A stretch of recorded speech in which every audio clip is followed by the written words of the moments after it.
So get on and tell me what you think. Oh, wow. It weighs 105 kilos, including the battery, excluding the rider.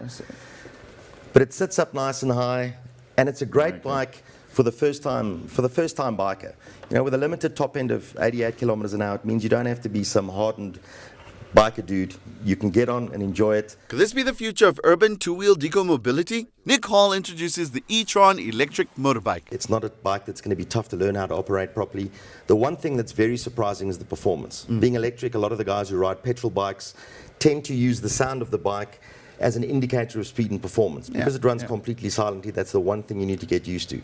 And again, there's very little friction. So it's 0 to hero in 4 or 5 seconds. You're getting from 0 to 85 kilometers an hour on this bike. And this is pretty much a DIY bike. I can replace the battery by myself. Absolutely. I don't need a professional to do it for me. We've designed it in such a way that, you know, everything's obviously covered in the 2-year warranty, but if there's any small little bits and pieces, the odd fuse or thing that might give you problems down the line, it's easy to fix yourself, easy to maintain. And, you know, it's just, as I said, 0 cost to maintain. So, Nick, tell me, is the E-TRON a motorcycle or scooter? The E-TRON is officially a motorcycle. We avoided the connotation of getting it homologated as a scooter. We held out for the homologation. So on the E-NATIS documents, which are the registration documents on the bike, it is South Africa's first electric motorcycle, first homologated electric motorcycle. So who's the target market anyway? Our target market is varied. We've got everybody from entry-level first-time buyers. The way we've had the bike homologated and licensed means that if you're 16 and older, with a bike learner's license, you can ride the bike legally on South African roads. So we've made it possible to be able to supply bikes to guys from 16 to 60. We're looking to target the lifestyle guys, people that are running around Cape Town, people are running around Joburg in the urban areas, down in Durban on the coast. Also guys that are looking for a real commuting solution. So let's talk power and size. What do we have on offer? So our range consists of 2 bikes at the moment. We've got a 2,000 watt bike and a 3,000 watt bike. The 2,000 watt bike's got a maximum top speed of 58 kilometers an hour, to be absolutely precise. It's got a range of about 90 kilometers on a single charge, 2.5 hours to recharge, and it recharges from a normal 3-pin wall plug. The 3,000 watt bike has got a top end of 88 kilometers an hour, so the performance is quite substantially increased over the 2,000 watt bike. Same range, same recharge time. The frame you'll see on the bigger bike is slightly longer, and it sits a little bit higher because we've got the 14-inch tires on the 3,000 watt bike as opposed to the 12-inch on the 2,000 watt bike. Now, obviously, we live in Joburg, which has got aggressive drivers through and through. Do you, in your opinion, see the relevance of motorcycles within the city? I think the relevance of motorcycles in the city, I think you're going to find more and more people adopting motorcycles as a mode of transport just because of the ease of use in terms of getting around.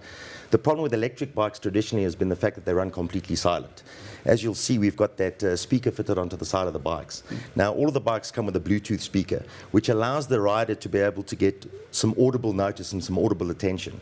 With it being Bluetooth, you can upload any kind of sound you want on that bike. So the noise you're making going through traffic is an individual noise. You can pick anything you want, but it does make these bikes a lot easier to see and hear on the roads than traditional electric bikes. Now, we've obviously been plagued with load shedding over the last couple of years.